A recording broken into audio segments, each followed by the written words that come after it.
Ayan, good morning mga ka-artist. Ito na talagang huling alikansya natin, no? Ayan guys, oh. Eto.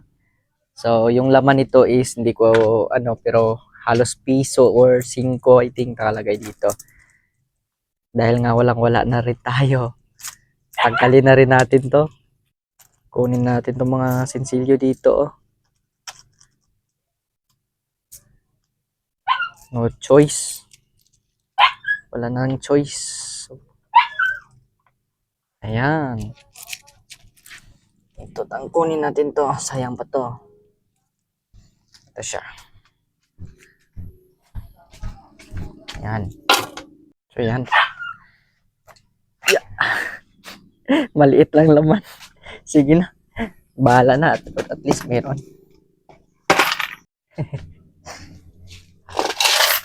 Wala.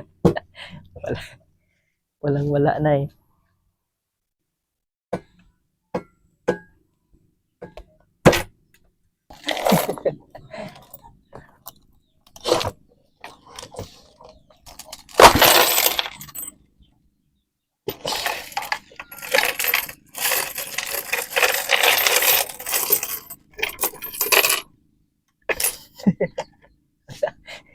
Uy, gamay lang unod. Counting.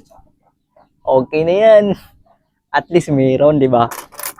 Kunin na lang talaga kasi ibayad ko dun sa sa ibayad ko dun sa pinatahi kong uniform. Meron akong uniform doon na pinagawa bago. So doon ko ibayad. Kasi nakakaya rin hindi bayaran yun. Kailangan talagang bayaran. Puro piso. Halos piso to guys. Hala. 1985. Ayan, 1985 coins. Piso man siguro ni siya. Karabaw ang iyang Sino ni siya? Si Rizal pero Karabaw ang sa likod niya. Grabe, hindi ako nag-expect guys na may aragapan sa may mga G's. Actually, ang ginahulog ko 3 piso lang man pero nung nabuka ko ng isa kalikansya, wala na G's na.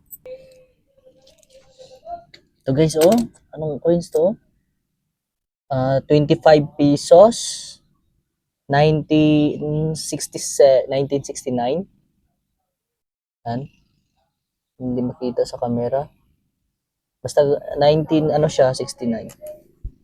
May mga old coins, bainching. Karti, so lang 1,000 pila to 1,200 lang. Puro piso, tingnan niyo yung piso guys. 300 pesos. Ayan. Puro piso. Ito naman guys, oh. Ayan. Diba? Ayan, oh. 350. Ito maliit lang, pero 500.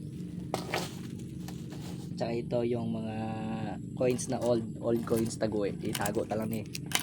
Kaya para for how many years sila magmahal. Yan lang. Bye.